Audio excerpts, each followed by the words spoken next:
Metrópolis, presente y futuro de tu región. Desde la antigua Grecia se utilizó el concepto de metrópoli para designar aquellos poblados que debido a su crecimiento se integran. Este es un espacio para la participación ciudadana. Involúcrate. Nuestro objetivo es seguir fomentando el crecimiento de nuestra ciudad. Sigamos avanzando. Canal 66 presenta Metrópolis, presente y futuro con participación ciudadana. Presentado por el arquitecto Benjamín Garza.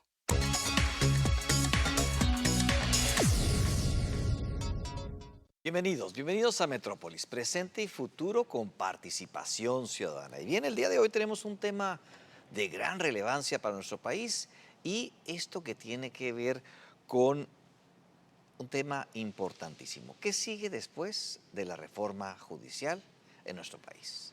Y bien, pues antes que eso quiero agradecer a las personas que han estado con nosotros en las redes sociales, que han estado participando, haciendo comentarios, dándonos sus likes.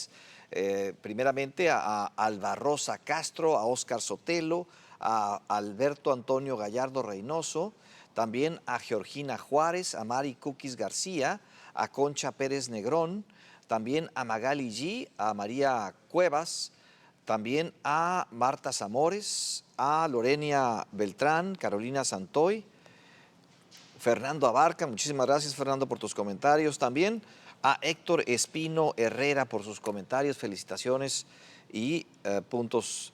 También a Bonnie Puentes, a Martín Blanco, a Bertalicia Mejía y también a José Torres, a Rita Mendoza, a Virginia Magdalena Valles, a Solia López, a Antonio Mejía, también a Miriam Islas, a Pedro Salazar, y pues tenemos una gran cantidad de likes y comentarios de nuestros seguidores. Muchísimas gracias a todos.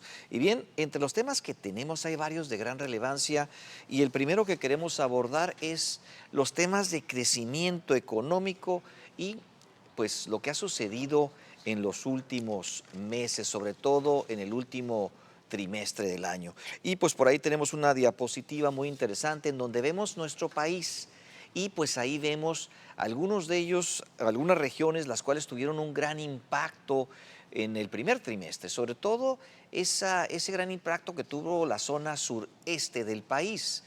Esto principalmente pues debido a las grandes obras en aquella región, pero pues hubo una caída importante en el segundo trimestre del año. Esto es, pues, dado que pues, se detuvieron varias inversiones y obras de gobierno en aquella zona, pues es la que menos crecimiento económico tiene en el último cuatrimestre del año, ¿no? Y pues tenemos este importante impacto, ¿verdad? En donde pues ahí la vemos que está en el 0.3% de crecimiento en promedio. Nuestro país trae cerca del 1.1% en promedio. Pues esto dividido entre las zonas de mayor desarrollo, que pues hemos visto cómo es que la zona centro pues tuvo un gran desarrollo y siempre ha tenido un gran desarrollo, pero después en este último periodo pues también cae y esta es la que trae el 1.9. Y por otra parte pues la parte norte se ha mantenido con un crecimiento pues no el deseable, es alrededor del 1%, un punto porcentual, pero pues ahí se ha mantenido, ¿verdad? Y pues esto también lo hemos visto como es que hubiéramos esperado que en el último trimestre hubiera desarrollo en todo el país por lo que es las campañas y esa derrama económica que hubo o que se hubiera esperado hubiera habido. Y bien, otro de los temas importantes que tenemos para todos ustedes es esto que tiene que ver con lo que sucede en nuestro país y los temas de inseguridad.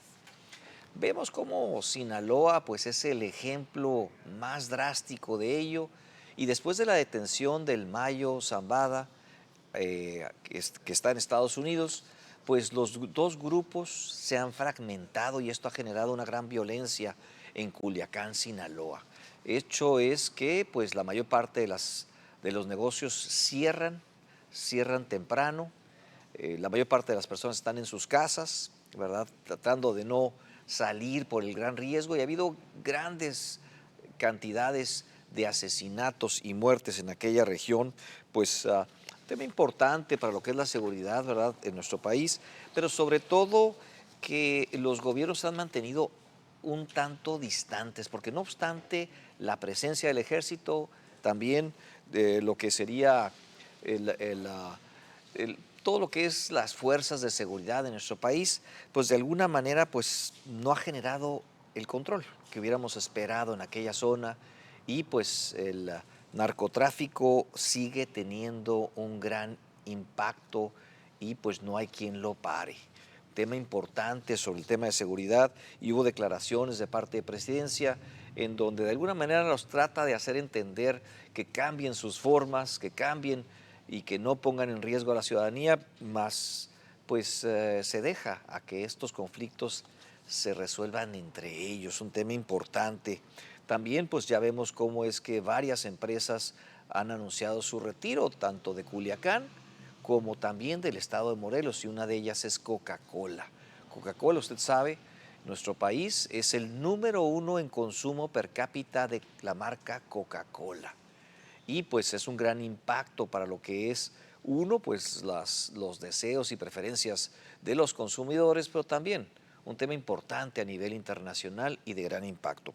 Bien, estos son unos temas que pues siguen siendo retos, el tema de la inseguridad, ¿verdad?, en nuestro país. También tenemos otro importante anuncio que hacer, y es los riesgos que están anunciando las financieras en el mundo a partir de esta reforma judicial. Bien, vamos a correr video con precisamente una autoría de Manuel Díaz Terés. Corremos video.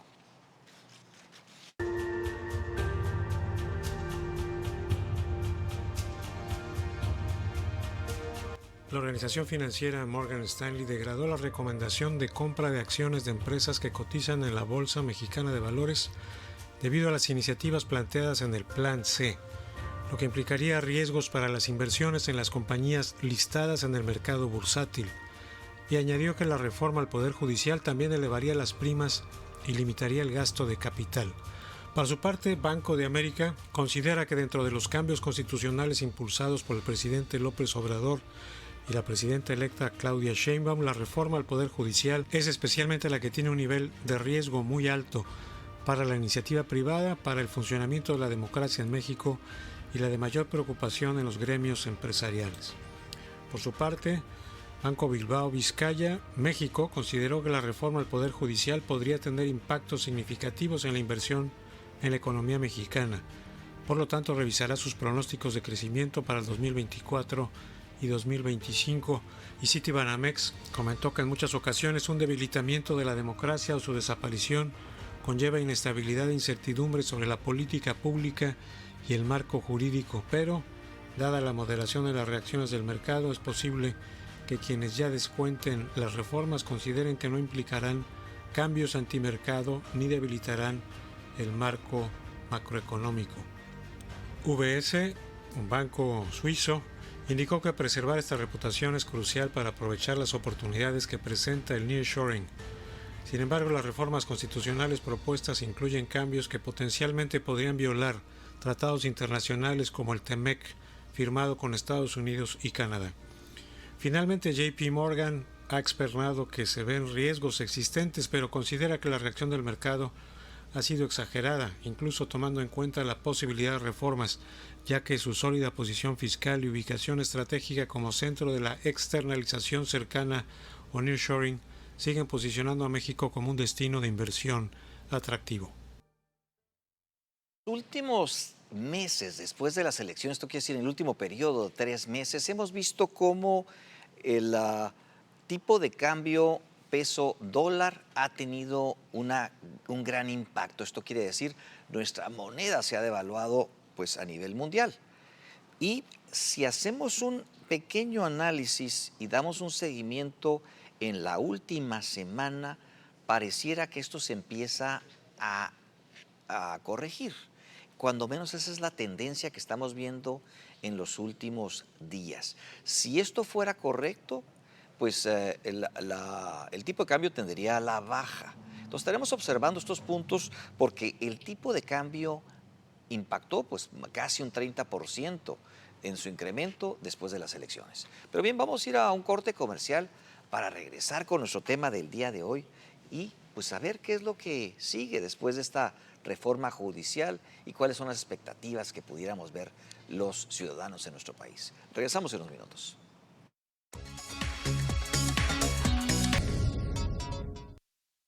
Bien, pues regresamos después de este corte comercial para precisamente abordar un tema importantísimo en nuestro país, y esto que tiene que ver con la reforma judicial recientemente aprobada y publicada en el Diario Oficial de la Federación. Sí, este domingo pasado, tanto el presidente y la presidenta entrante, que va a estar en escasos días precisamente tomará protesta, pues firmaron y estuvieron presentes en este simbólico evento.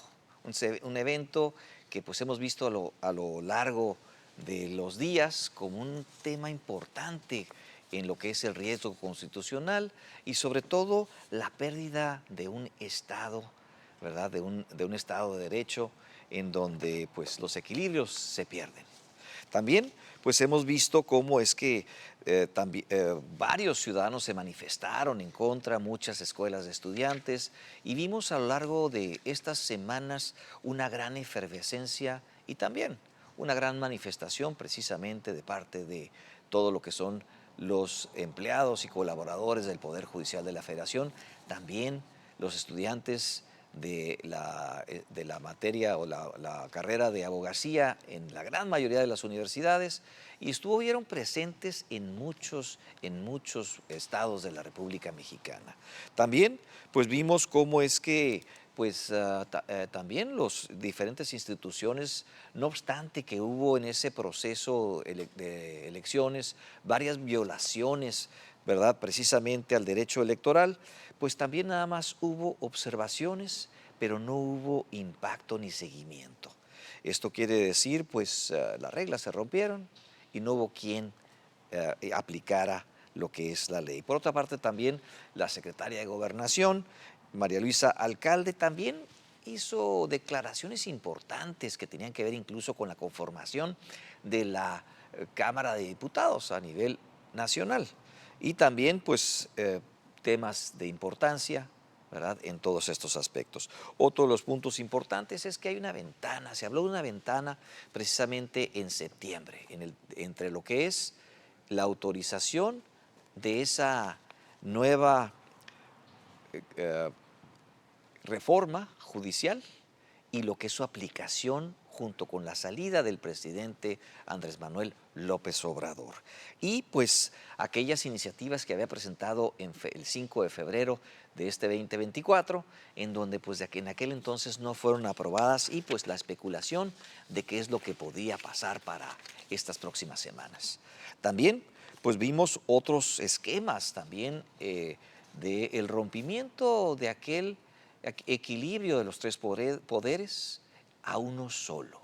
Esto es, el Ejecutivo dominaría el Legislativo, que usted ya lo sabe, donde obtuvo la mayoría calificada, pero también, hoy por hoy, pues con esta nueva publicación, también toma injerencia sobre el Poder Judicial, que había sido el portero de muchas de las iniciativas que estaban fuera de los alcances constitucionales.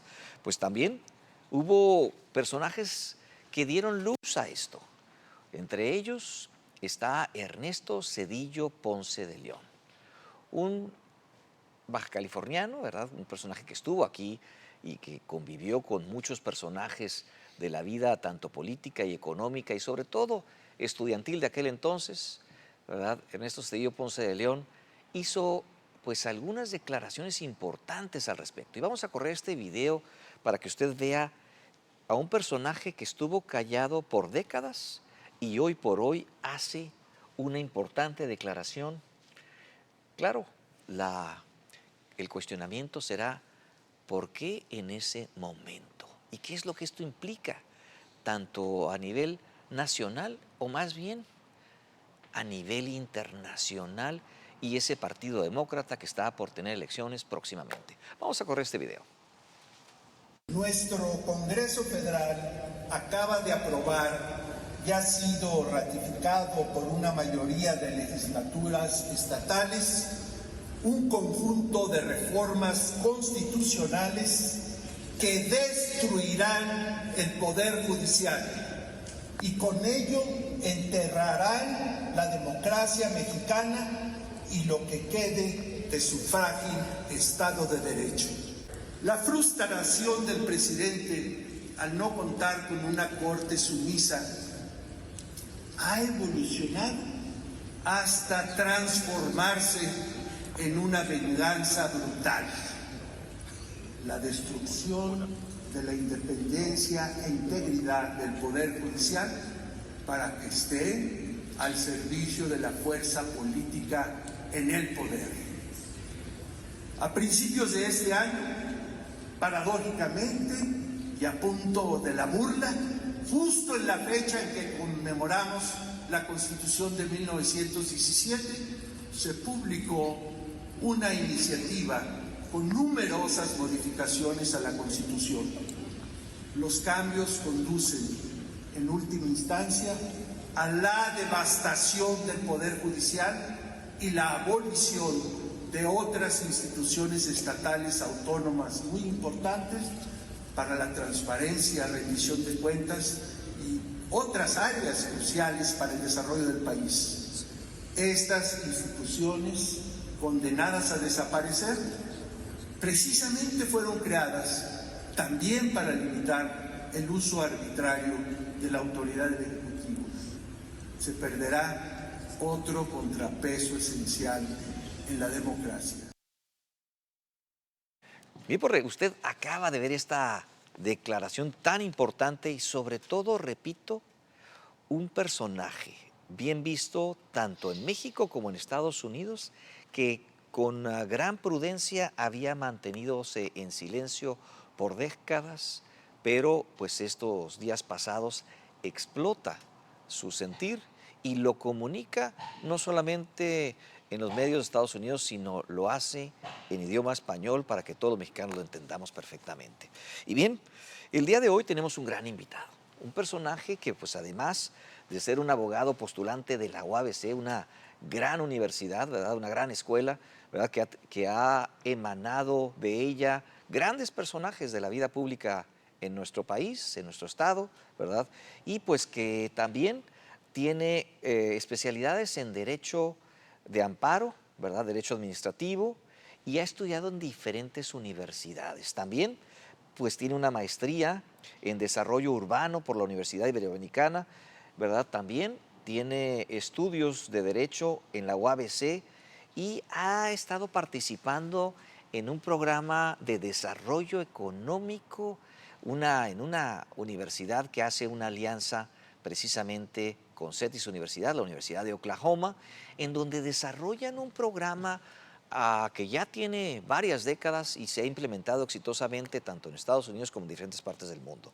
Y pues además pues es catedrático y un personaje de la vida política en nuestra comunidad. Damos la bienvenida precisamente a Héctor Ibarra Caló. Héctor, bienvenido. Qué gusto verte y gracias por estar aquí con la audiencia de Metrópoli tan temprano, pero con mucho gusto de discutir temas que nos deben de importar a todos. No, pues primeramente te damos las gracias porque sabemos que traes una agenda bien ocupada, vuelos a México a cada rato, ¿verdad? Y también pues que nos hayas dado la oportunidad de poder platicar contigo y que nos comentes todas estas experiencias que tú ves, ¿verdad? Sobre todo en este tema tan importante. Nos llegan muchas preguntas de la audiencia, te voy a leer algunas de ellas para que podamos darles avance y poder también estar dándole continuidad a este importante tema. Pues la primera, pues, que es cómo quedó la reforma, ¿verdad? Cómo se implementará. Dice también qué cambios vamos a ver, qué faltó de la reforma en temas de justicia, qué viene en este antecedente, ¿verdad?, de la reforma como organismos autónomos, la eliminación de los plurinominales. También vemos otras de las preguntas que vienen por aquí que dicen cómo ha sido la actuación de los órganos empresariales y la participación precisamente de la iniciativa privada en todo esto. Y también qué pasa con la situación en donde pues el PAN pareciera que actuó como el PRI y el PRI como el PAN, otro de los temas importantes. Y pues la primera pregunta para dar contexto a esto, pues ¿qué sigue después de esta aprobación? ¿Qué sigue? Excelente pregunta, Benjamín Auditorio. Lo que sigue sin duda es la implementación. Vamos a tener, primero que nada, explicarle a la ciudadanía, a los mexicalenses, de que nos encontramos en una reforma al Poder Judicial, tanto federal como local. Sin embargo, es altamente probable que el Poder Judicial local, por los tiempos y la posibilidad también de margen de actuación que le dio a la legislatura el Congreso de la Unión, vayan a hacer esta implementación hasta la elección del 2027. Entonces, es altísimamente probable que en el ámbito local no tengamos elección judicial hasta el 2027, que también vamos a elegir en el mismo día.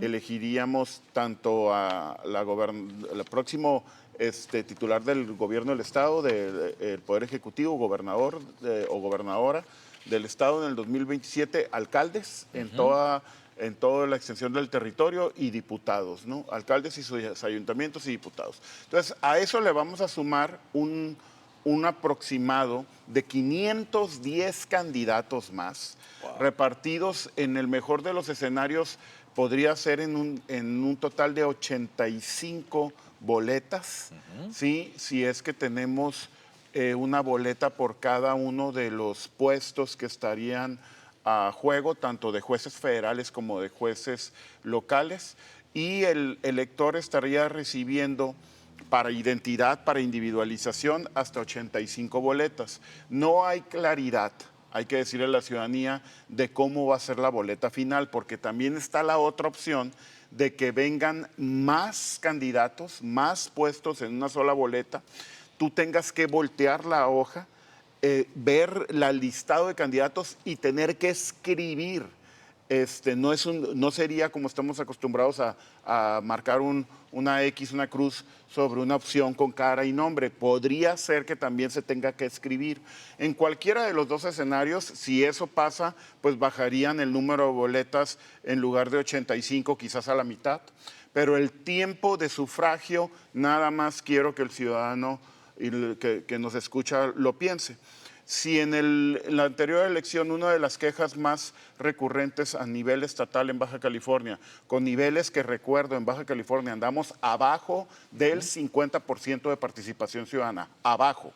Es lamentable el nivel de participación ciudadana del padrón electoral que tenemos. Bueno, si uno de las causas más recurrentes de que la gente se salía de votar era lo tiempo tardado y la presión hacia los funcionarios electorales que estaban otorgando en ciudadanía el apoyo para una elección, pues ahora no lo tripliquen. Váyanse a una máxima exposición de 10 veces más de tiempo. Lo que va a suceder es que va a haber un desincentivo al voto, a la participación ciudadana. Eso es real, eso es algo medible, es algo previsible desde el punto de vista de cómo se comporta la ciudadanía al momento de una participación ciudadana en verano. ¿Sí? Si estamos sumándole 10 veces más el tiempo en el llenado de estas boletas, en entender la dinámica, en lo que es el tiempo desde que vas a la urna hasta que sales de la urna, pues se avisora un gran fracaso en el tema de la participación ciudadana, y no es un tema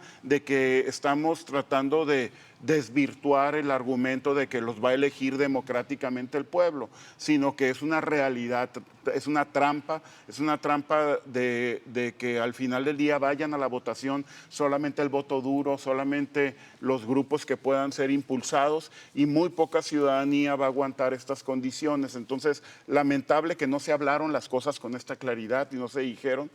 Y dentro del tema de la elección, Benjamín, auditorio, tenemos que ser claros de cómo es. La ciudadanía no va a elegir libremente a todos. Lo que va a hacer es que va a elegir a aquellos que sean seleccionados por los poderes, porque van a ser tantos y está tan abierta la convocatoria que se va a integrar en cada poder, en el Poder Ejecutivo, en el Poder Judicial y en el Poder Legislativo, comités de evaluación. Esos comités de evaluación tendrán que designar, si es que hay más candidatos, que los va a haber, lógico, para cada puesto, para cada juez federal en materia de amparo, en materia penal, para cada magistrado de circuito, en toda la República, pues va a haber candidatos múltiples. Entonces, ¿qué va a pasar? Para cada puesto que esté en juego, van a tomar 10 finalistas cada poder. Para el caso de ministros y del Tribunal de Disciplina Judicial, que es un tribunal mayor que va a revisar al Poder Judicial, y los tribunales electorales. Y en el caso de magistrados y jueces, van a ser hasta 6 candidatos. Si son más y no hay de dónde escoger, tendrán que insacular, hacer un procedimiento de tómbola. Eso establece la Constitución.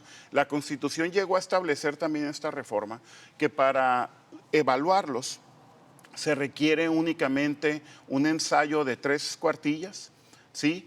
Y cartas de recomendaciones, en este caso de vecinos, 5 colegas o profesionistas. Eso es la forma en que se va a evaluar la idoneidad de cada uno de los candidatos. Entonces, ¿qué sucede? Va a haber un filtro, va a haber una forma de cernir esto y va a ser conforme a evaluaciones que van a hacer cada poder, y esos son los que van a ir en la boleta, y en la boleta te va a decir de dónde viene cada candidato, con una forma clara de señalar los que vengan del Poder Ejecutivo, los que vengan del Poder Legislativo.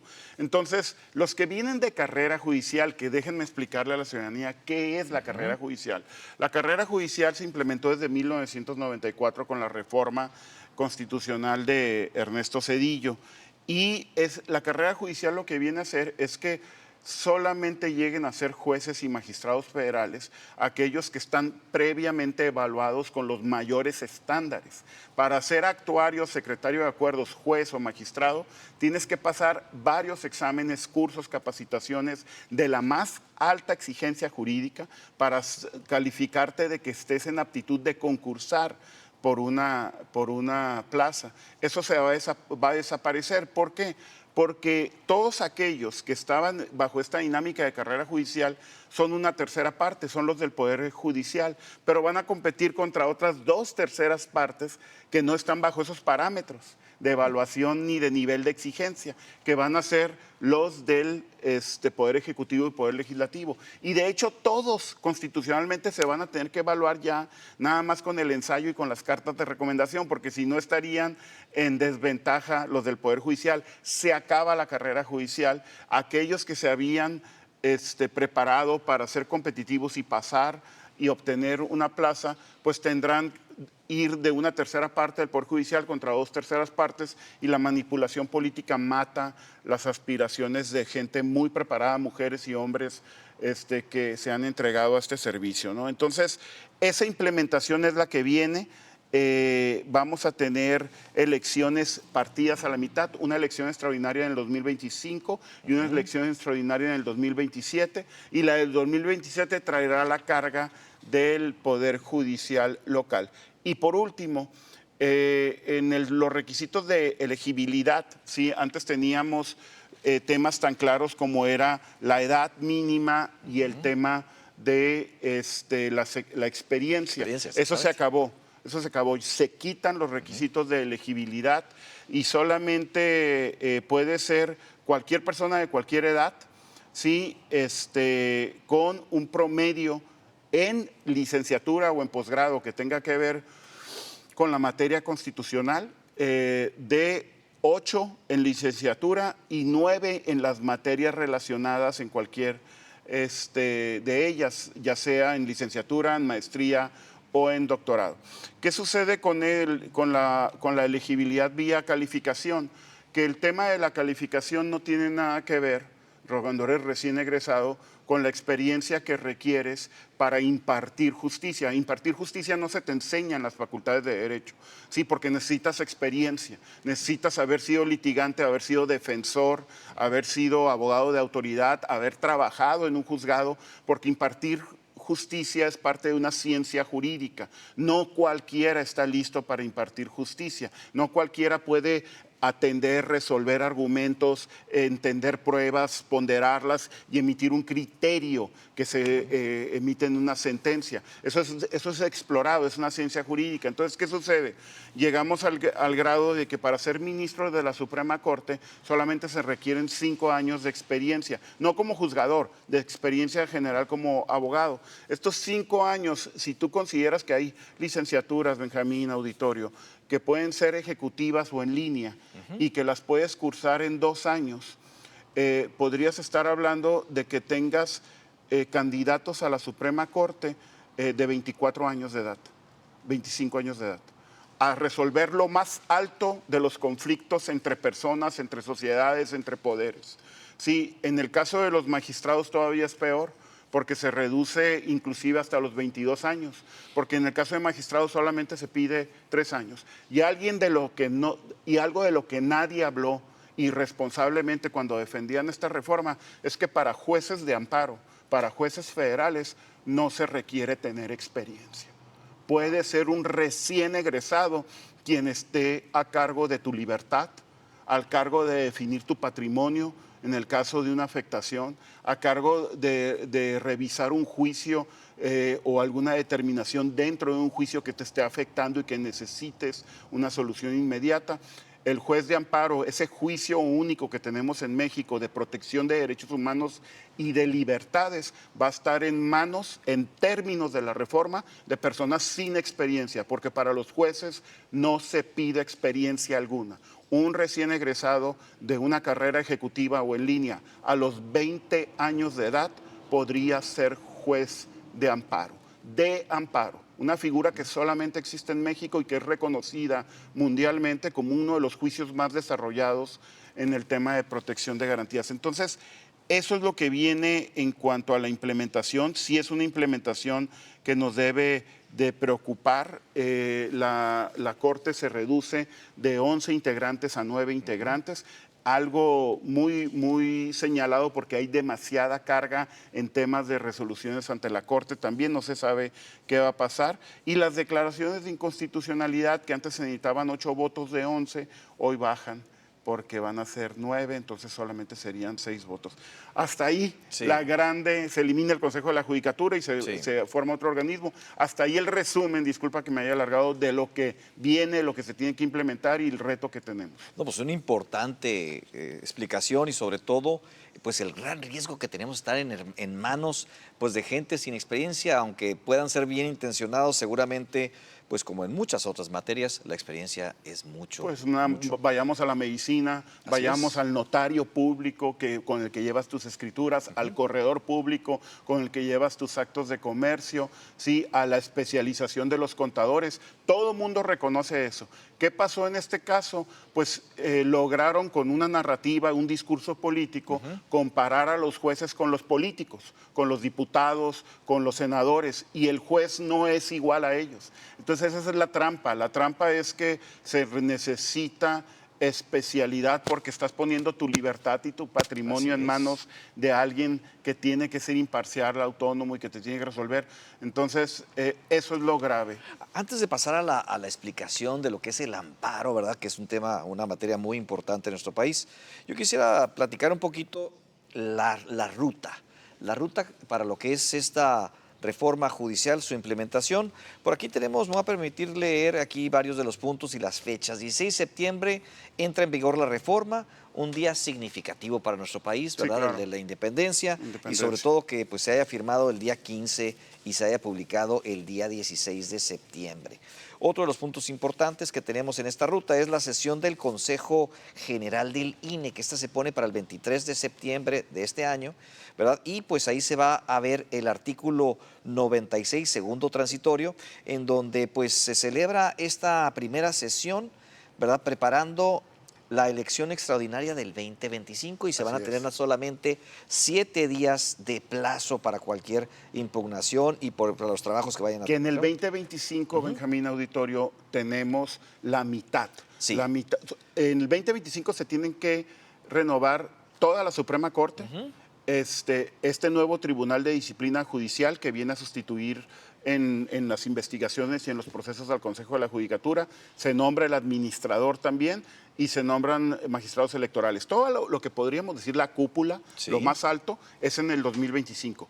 Y de magistrados y jueces federales de todo el país, estaríamos hablando de que esos se estarían renovando mitad en el 2025, en esta elección extraordinaria, y mitad en el 2027. Nada más para un dato, la anterior elección, auditorio, donde se eligieron nada más en el 2024 629 cargos federales, presidenta, senadores, diputados federales. Nada más esa elección de 629 cargos nos costó a los mexicanos 8,800 millones de pesos. La elección extraordinaria se van a elegir, sí, por lo menos dividido entre dos elecciones, la del 2025 y 2027, sí, más de 1,600 cargos. Wow. Sí, entonces estaríamos hablando de un impacto de miles de millones de pesos, nada más en organizar la elección, como ya está autorizada. Bien, y siguiendo con esta ruta, el 16 de octubre se emite la convocatoria y esta básicamente van a estar los listados de los candidatos para los cargos judiciales, ¿verdad? Tienen un 30 días de plazo. Después nos vamos a el 15 de diciembre 2024, límite para adecuaciones, el octavo transitorio y también pues aquí va a haber algunos temas importantes con el Congreso y el Poder Judicial y aquí tendrán un plazo de 90 días. Por otra parte, también tenemos la adecuación de las leyes locales. Totalmente. El 15 de marzo del 2025 y el octavo transitorio igual, en las entidades federativas donde tienen que adecuar las constituciones legales. 180 ¿verdad? días tienen. Correcto. Así es, exactamente, 180 días. Y nos vamos con lo que sería la elección extraordinaria de las autoridades judiciales, que como comentábamos es el 1 de junio del 2025. La mitad. Pues, la mitad, exactamente. Y después, límite para resolver impugnaciones 18 de agosto, ¿verdad? Y nos vamos al 1 de septiembre del 2025, la toma de protesta. Y después de ahí, la adscripción de las personas electas para pues tener después la extinción del Consejo de la Judicatura Federal, ¿verdad? Y la elección federal extraordinaria el 2027, correcto, como bien comentabas. Correcto. Y nada más para precisar esos puntos que queden bien claros. Y después, ¿qué sigue después de qué significa?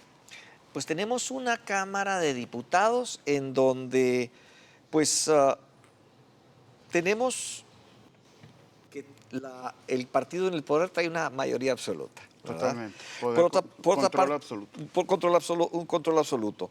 Y tenemos también otro en la Cámara de Senadores, ¿verdad? Que ahí básicamente estaban a 3 y ahora pues ya con los que se pasaron están a 1 y ahora con el último tema que vimos en los días pasados, ¿verdad? De uno de los senadores del PAN precisamente, pues se ganó esta...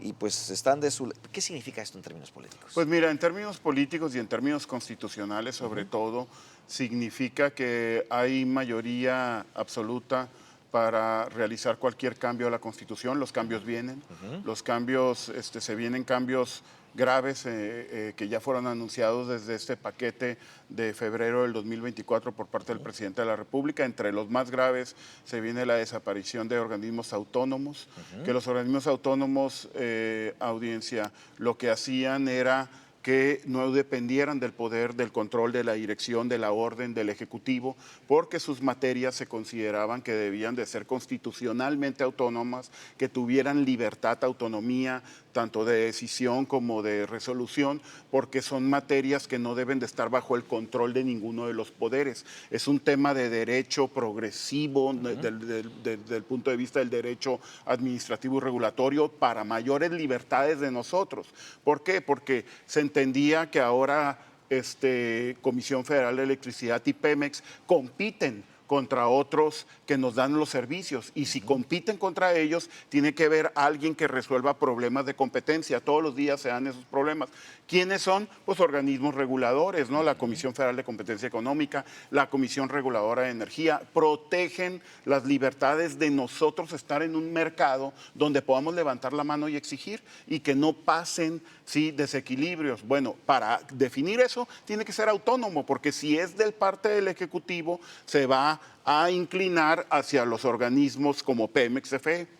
Primer punto, ¿no?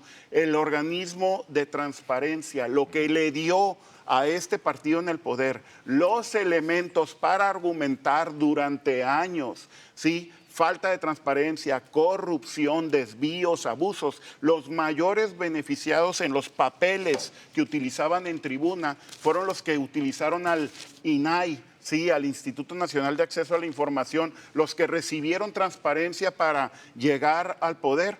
Hoy quieren acabar con ese organismo. ¿Por qué? Porque ya son poder, porque ya cambiaron, porque ya están controlando el poder. Y eso es un ataque a nuestras libertades. Tú tienes derecho, Benjamín, a saber si los 15 millones de pesos o los 1.500 millones de pesos que se gastaron en refrigeraciones para las primarias de Mexicali o refrigeraciones para toda la República, ¿sí? En Cerezos o en donde sea, cuánto costaron, cómo se resolvieron, de qué manera se ganó, cómo se dio la adjudicación, porque si no hay corrupción, porque si no hay desvíos.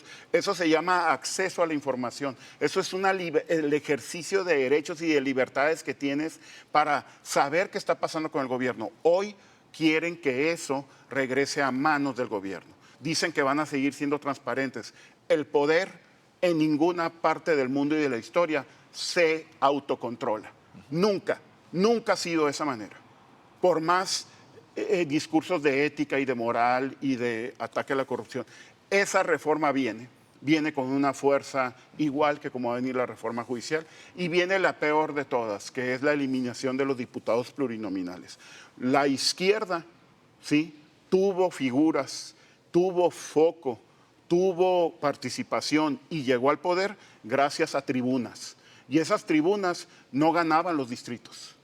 No ganaban por mayoría los distritos, ¿sí? Quedaban en participación electoral que debía ser respetada y considerada. Y con eso obtenían representación proporcional y llegaban a ser diputados plurinominales. Y los conoció, ¿sí? Acción Nacional, desde la década, ¿sí?, de los 50, 60, logró tener diputados de partido que no hubiera podido lograr si no hubiera habido reformas que reconocieran que la presión se tenía que soltar un poquito, que tenías que darle al disidente, al que piensa distinto, que es algo normal, ordinario, voz y tribuna. Se viene esa reforma.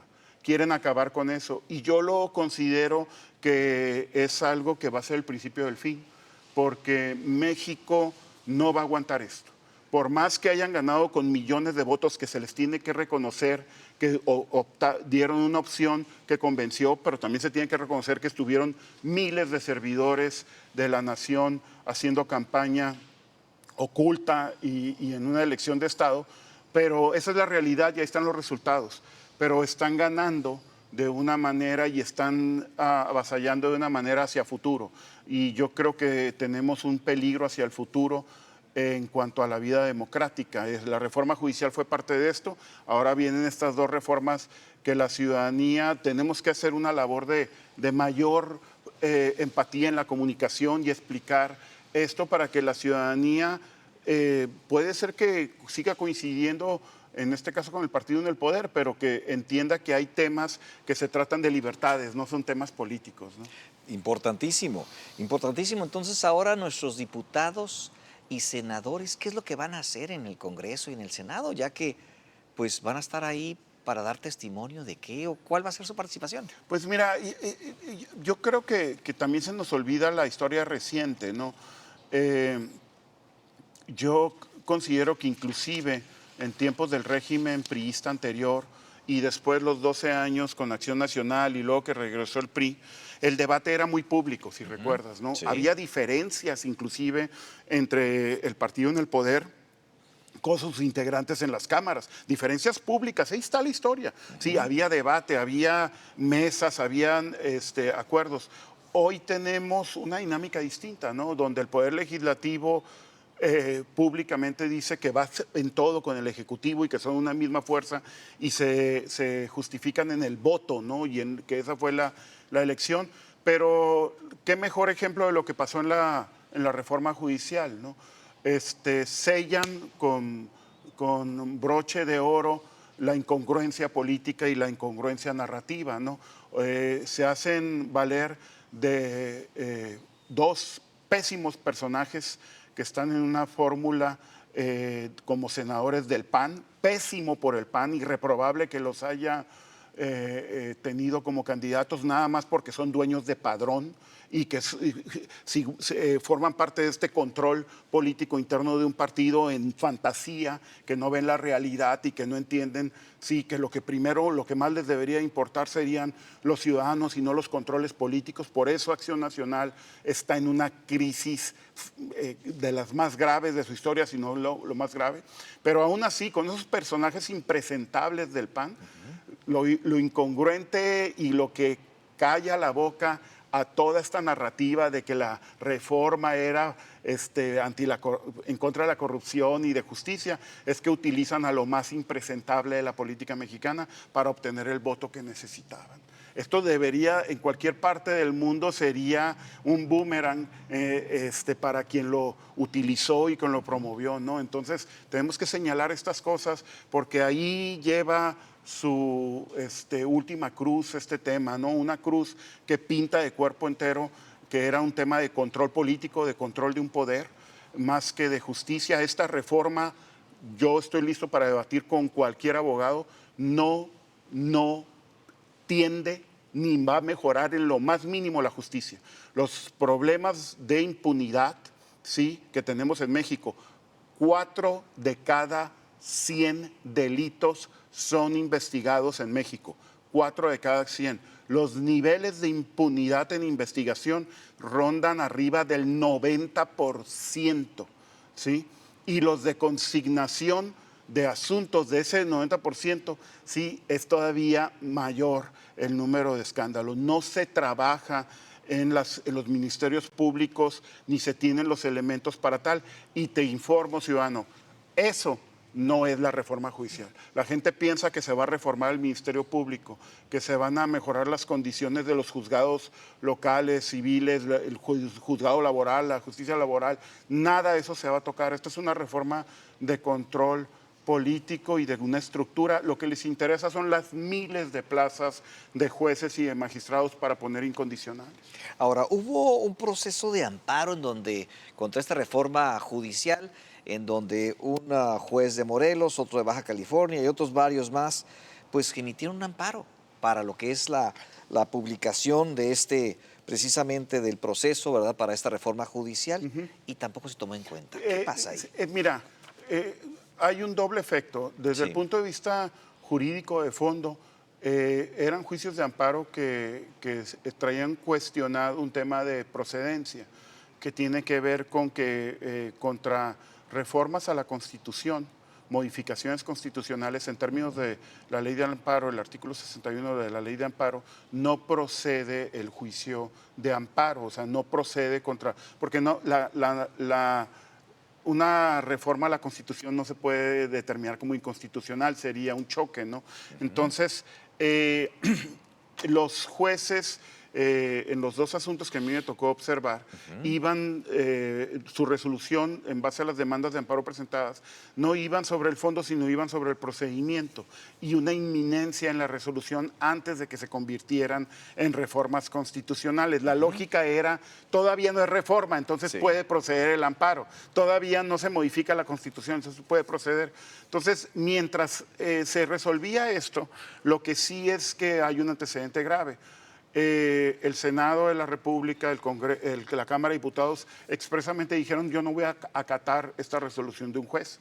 Y eso, independientemente de que si las resoluciones o las determinaciones eran incorrectas, existe una norma, Estado de Derecho, ¿sí? Combátela y acaba con ella vía los recursos legales. Pero el hecho de que tú digas como poder que no me someto a algo que por ley te tienes que someter, sí implica un gravísimo antecedente, porque un municipio en la sierra, un presidente municipal en la sierra, un cabildo, un síndico, sí, o un congreso de algún estado, al rato en cualquier otro asunto va a decir: no me someto, yo soy soberano, soy otro poder, tú no tienes por qué detenerme. Y no, el Poder Judicial constitucionalmente es el que revisa los abusos de poder de los poder legislativo y el poder ejecutivo. Esa es su función, ese es su principio de división de poderes, y por eso necesita autonomía e independencia. Entonces necesitamos comunicarlo más a la gente.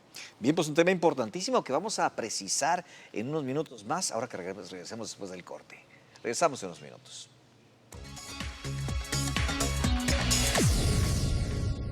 Bien, pues usted acaba de escuchar a nuestro invitado del día de hoy, Héctor Ibarra Calvo, un personaje que pues además de tener una gran preparación en todo lo que Gracias. son los ámbitos del derecho, tiene una gran experiencia tanto en lo que son los litigios y también en estos temas políticos que usted ya también lo ha visto, y pues es un personaje que junta esas dos áreas, ¿verdad?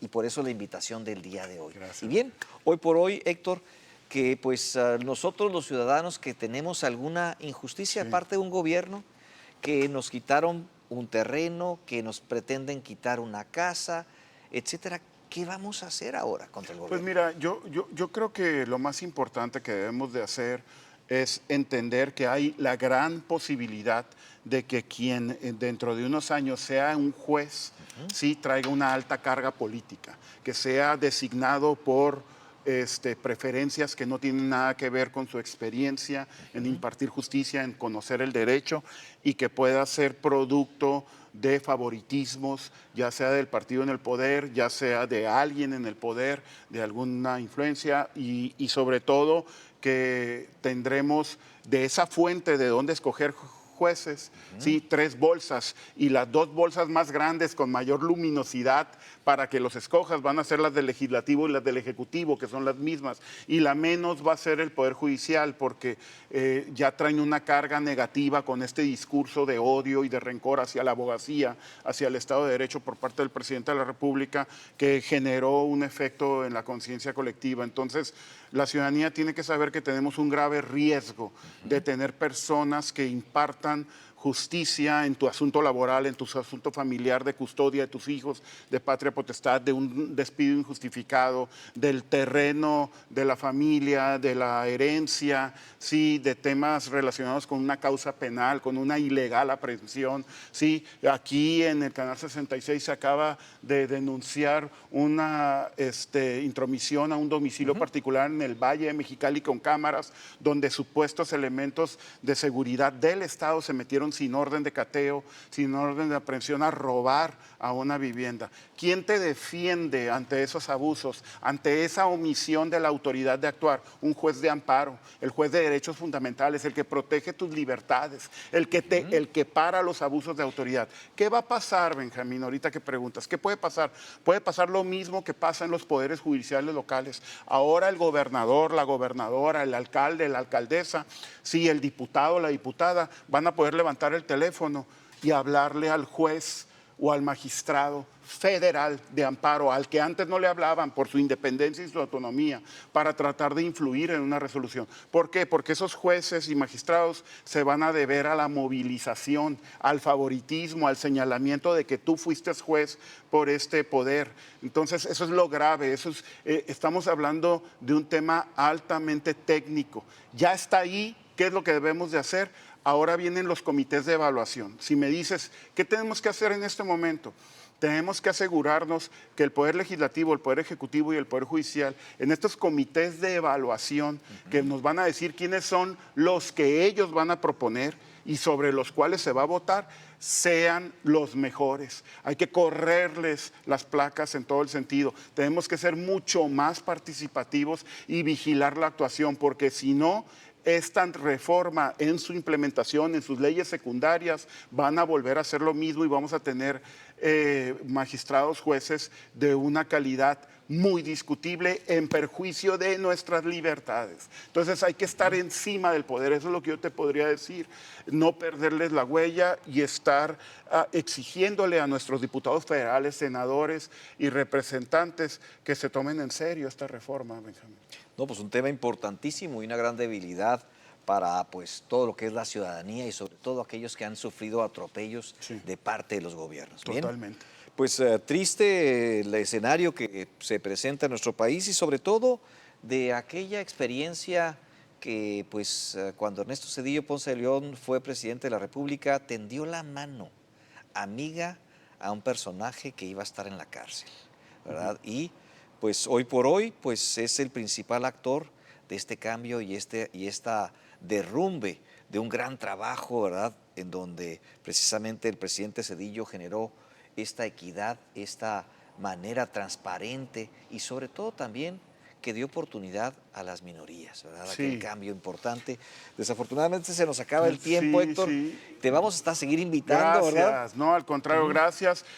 La reforma judicial era necesaria, sí era necesaria, pero era necesaria en un contexto de una reforma de justicia completa. Así es. Hay problemas, áreas de oportunidad, corrupción, hay deficiencias, claro que las hay, en el Poder Judicial Federal y en los poderes judiciales locales. Pero se tenía que trabajar de otra manera, no con una finalidad de revanchismo y de control político. Hay que estudiar más, hay que prepararnos más y hay que estarlo señalando y hay que estar atentos como ciudadanos, hay que ejercer ciudadanía como Así es. se ejerce aquí en Metrópolis. Muchas gracias por la oportunidad. Al contrario, encantado de estar por aquí, pues te volvemos a volver a invitar. Gracias. Y pues sobre todo una de las preguntas al aire es, ¿cuál de los poderes es más corrupto? ¿El ejecutivo, el legislativo o el judicial? Y ahí la dejamos, Yo Héctor. creo que la ciudadanía lo sabe. Gracias. Bien, pues nos despedimos entonces, se nos acabó el tiempo, pero te vamos a seguir invitando, Gracias, ¿verdad? Para gracias. estar aquí con nosotros y que nos compartas este Contrario. gran conocimiento y experiencias. Bien, pues nos vemos la próxima semana aquí en Metrópolis, presente y futuro con participación ciudadana. Hasta la próxima semana.